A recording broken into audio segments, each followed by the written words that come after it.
The succession issue with Driftmark has been a subplot within House of the Dragon since Rhaenyra Targaryen had her first 3 sons. And although it's obviously not as important of a crisis as the competing claims to the Iron Throne, which caused the Dance of the Dragons, it is still a vital aspect of this story and this era of social upheaval within Westeros. House of the Dragon has done a decent job of adapting Fire and Blood to the screen. But strangely, one of the weakest points of the series so far has been addressing the complexities and legitimacies of the succession issues that are the root cause of this civil war in the first place. The writers have clearly decided to interpret Rhaenyra's quest for the Iron Throne through a feminist lens, which is absolutely a valid point of view to take and a critical eye that I would have been interested in if there had been a little more nuance to it. But thus far, the show has done a pretty poor job of striking the balance between tackling the material with a modern feminist point of view, while still acknowledging the institutional bias that exists within the fictional world of Westeros. It's a very Spice Girls, girl power kind of messaging. And what's unfortunate is that when the narrative presents the opportunity to make it more complex, it's usually sidestepped in favor of an easier answer.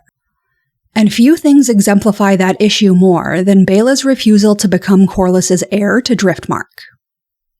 Within the broader context of this particular episode, this narrative choice is extra interesting. House of the Dragon has already leaned a bit too hard on the rivalry between the Greens and the Blacks, being analogous to misogyny versus feminism. A great deal of the very significant political interplay between the Greens and the Blacks is intentionally overlooked and attributed to these two competing points of view, and the show very heavy-handedly exploited that here. Firstly, we see Alicent argue to the Green faction that she should be regent, because she genuinely does have more experience than anyone. But the small council passes over her because she's a woman, and they don't even seem to value her opinion anymore, as they make all of their plans and decisions at the meeting without her input. Contrast that with Corlys, who has just lost his wife Rhaenys in battle, and who finally decides to offer Baela the heirship to Driftmark.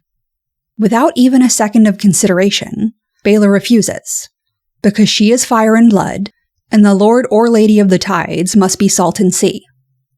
The disparity between these two scenarios perfectly represents the distinction between both factions that the writers are aiming for, and it also perfectly represents how hollow and shallow it is intentionally adapted to be for the sake of never actually confronting the stickier facets of this conflict.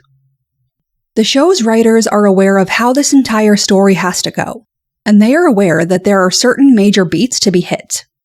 But Baela's refusal of Driftmark because it essentially doesn't pass her vibe check is a plot contrivance to move the story where they know it needs to go, without confronting any additional complications or even introducing any moral complexity into a character who has been deemed on the right side of history by virtue of siding with Rhaenyra. House of the Dragon's time limitations restrict the potential exploration of a lot of different elements of the book material. But this omission is especially frustrating because it speaks to the heart of the conflict that is driving the action forward. The issue of Driftmark's succession has been addressed, but it has always been treated one-dimensionally for the sake of making most of the characters involved in the issue look morally superior, even when that doesn't make sense. Corlys Velaryon has been bizarrely indifferent about the future of his house, and while his grandfatherly relationship with Luke makes him look kind, it also completely undercuts the very real danger that allowing a blatant usurpation would pose to the Velaryons, aka Corlys's actual family who he is meant to protect as their leader. Vaemond Velaryon is the only person who really spoke out against Luke becoming Lord of the Tides, and he was portrayed as villainous and immediately killed for expressing that perspective. Again, because the writers were already aware of how the story was going to go, they could pretty easily sidestep this issue with Corlys and Rhaenys. They knew that ultimately, how Corlys treated Luke was irrelevant, because Luke was always going to die, so making Corlys seem supportive of Luke even though it went against his own interests, allowed them to present him as a good guy, even though he would never have to put his money where his mouth is. Corlys's offer to Baela seems to be much the same. It's a shortcut to make Corlys look good and make the succession of Driftmark look uncomplicated. But if you consider anything beyond what is being presented within the scene, the problems are obvious.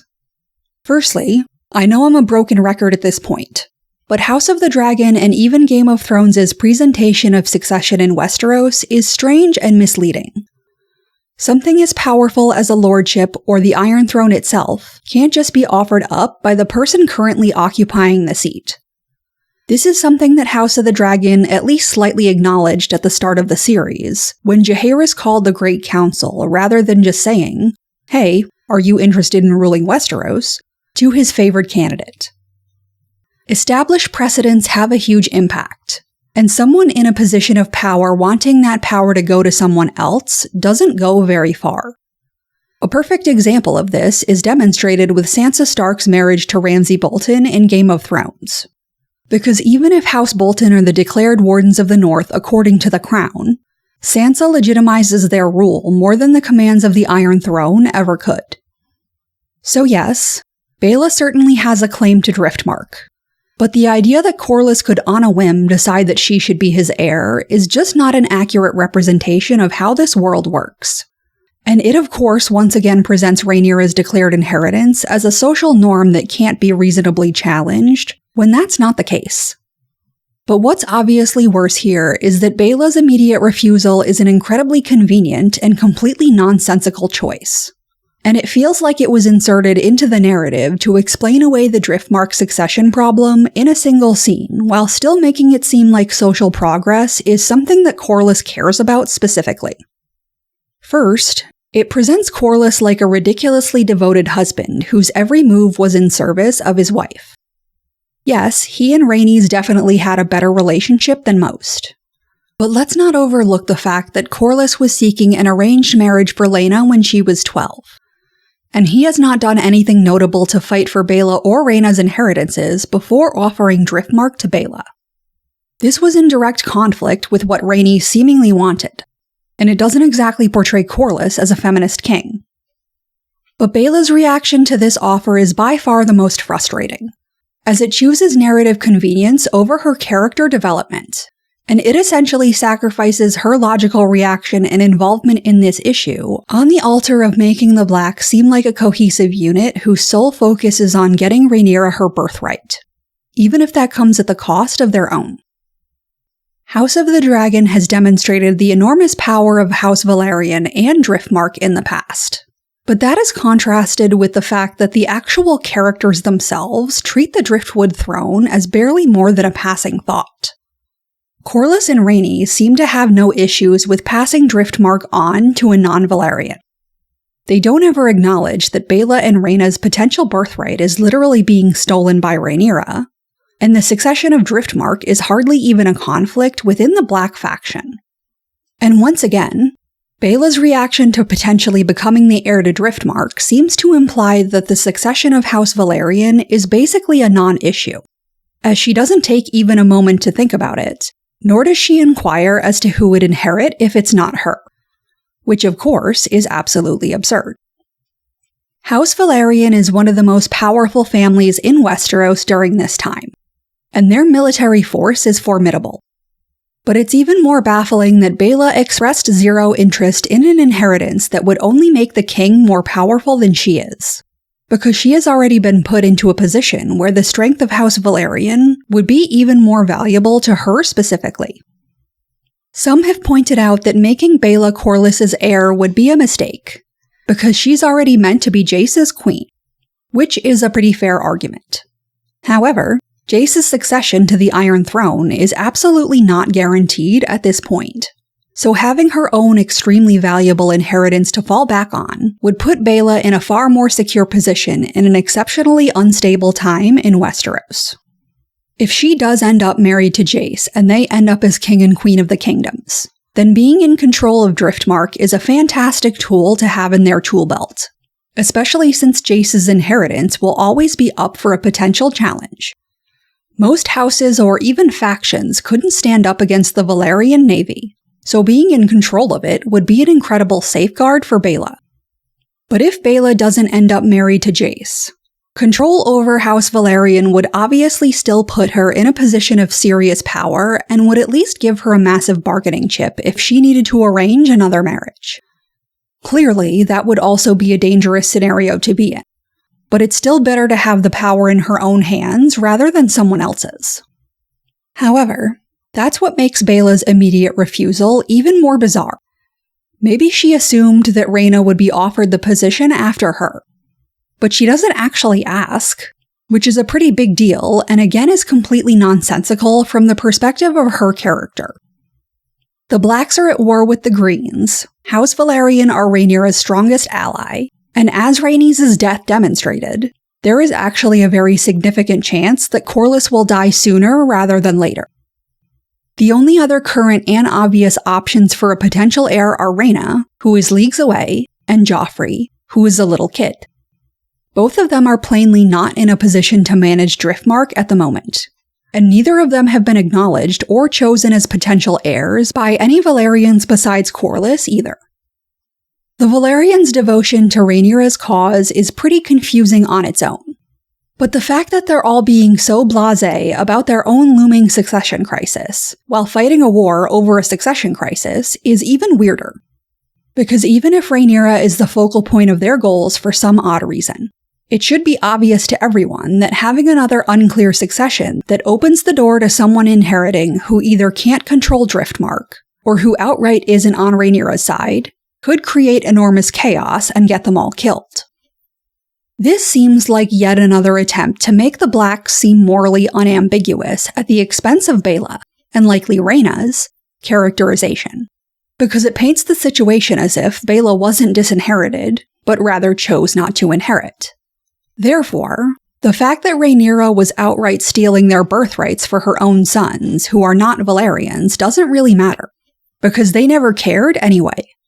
The fact that Corlys was willing to marry a 12-year-old off to the king for his shot at the Iron Throne, and was not concerned about the birthrights of his granddaughters when he was marrying them to Rhaenyra's illegitimate sons, is now irrelevant, because they weren't interested in their birthrights anyway. I am interested to see how they play this out with Rhaena, though. Baela immediately refused Driftmark because it didn't pass the vibe check. However, we also just saw Rhaena lament how frustrating it is to feel powerless. So will she be offered the Driftwood throne, and will she refuse? Or will she be skipped over in favor of someone else? These kinds of questions are worth asking, and it's a shame that their true complexities are being overlooked for the sake of making the Blacks seem like unproblematic faves, and making characters like Baela revolve around Rhaenyra's goals rather than having her own goals that might not match her queen's. Ultimately, House of the Dragon is dealing with a very limited time in which it has to tell its story, and Driftmark's succession isn't the focal point of the narrative. But there's a difference between one plot taking the backseat in favor of another, and a situation being mischaracterized to the point that the real meaning of that subplot says the exact opposite of what it was seemingly intended to.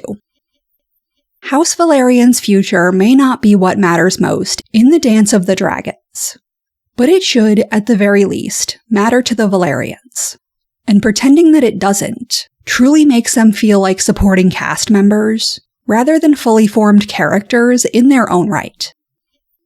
But what do you think? Does Baela refusing Driftmark really make sense? Leave your comments and opinions below, and if you're interested in more content like this, like and subscribe.